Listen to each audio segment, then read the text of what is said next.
भगवान शिव कहते हैं, समय आ गया है। भविष्य में भगवान विष्णु श्री राम के रूप में अवतार लेंगे और मुझे भी उनके सेवक के रूप में पृथ्वी पर जन्म लेना होगा।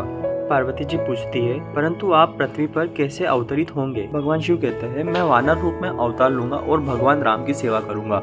अंजना जो एक अप्सरा है और श्रापवश वानरी रूप में धरती पर है, भगवान शिव से पुत्र प्राप्ति के लिए प्रार्थना करती है। हे भगवान शिव, मुझे ऐसा पुत्र प्रदान करें जो शक्तिशाली, बुद्धिमान और परम भक्त हो। उठो पुत्री, तुम्हारी भक्ति ने मुझे प्रसन्न किया है। तुम्हें एक ऐसा पुत्र प्राप्त होगा जो मेरी शक्तियों से संपन्न होगा और वह देवीय कार्य करेगा। वायुदेव जो अंजना की भक्ति देख रहे होते हैं, इस दिव्य जन्म में भूमिका निभाने का निर्णय लेते हैं। वायुदेव कहते हैं, मैं स्वयं इस आशीर्वाद को प्रदान करूंगा। उधर अयोध्या के राजा दशरथ पुत्र प्राप्ति के लिए यज्ञ कर रहे होते हैं और उन्हें यज्ञ के पायसम दिया जाता है। वायुदेव उस पायसम का एक भाग अंजना के पास लेकर आते हैं। वायुदेव अंजना से कहते हैं, यह देवताओं की ओर से एक उपहार है। तुम्हारे पुत्र अत्यधिक शक्तिशाली और बुद्धिमान होगा। अंजना उस पायसम को ग्रहण करती है और कुछ समय बाद वह गर्भवती हो जाती है। कुछ महीनों के बाद अंजना एक पुत्र को जन्म देती है जिसका चेहरा बंदर के समान होता है, परंतु वह दिव्य आभा से भरा होता है। अंजना कहती है, मेरा पुत्र तुम सचमुच एक दिव्य आशीर्वाद हो। मैं तुम्हारा नाम हनुमान रखूंगी।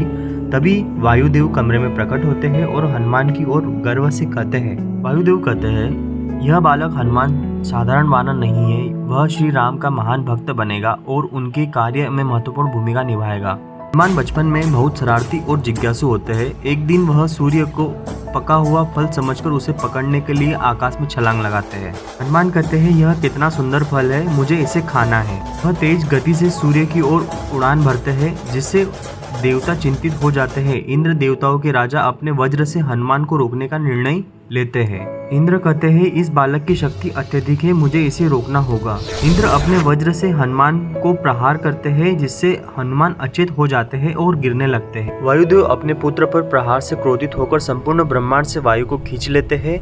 वायुदेव, इंद्र ने मेरे पुत्र को कैसे चोट पहुंचाई है?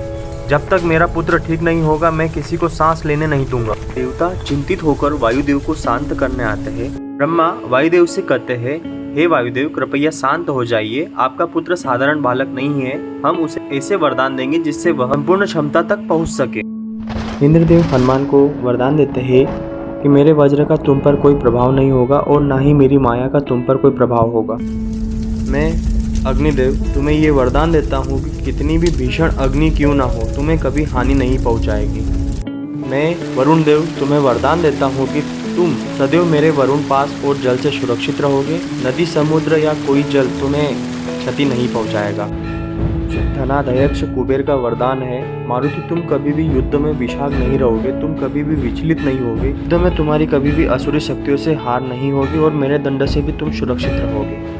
कालदेव तुम्हें वरदान देता हूँ कि तुम्हें किसी भी प्रकार की व्याधि और रोग नहीं हो पाएगा और तुम अपनी इच्छा से अपनी मृत्यु को प्राप्त कर सकोगे। मैं तुम्हें इच्छा मृत्यु का वरदान देता हूँ। मैं तुम्हें चिरंजीवी होने का वरदान देता हूँ। मेरे अस्त्रों से तुम्हारी मृत्यु कभी नहीं होगी। दैहिक, दैविक, भौतिक तीनों तत्वों से तुम्हें मुक्त करता हूँ। मैं ब्रह्मा तुम्हें वरदान देता हूँ, तुम्हें कभी भी ब्रह्म श्राप नहीं लगेगा और तुम जैसा चाहोगे वैसा रूप धारण कर पाओगे। तुम किसी भी योनि में प्रवेश कर सकोगे और ब्रह्मास्त्र का भी तुम पर कोई प्रभाव नहीं होगा।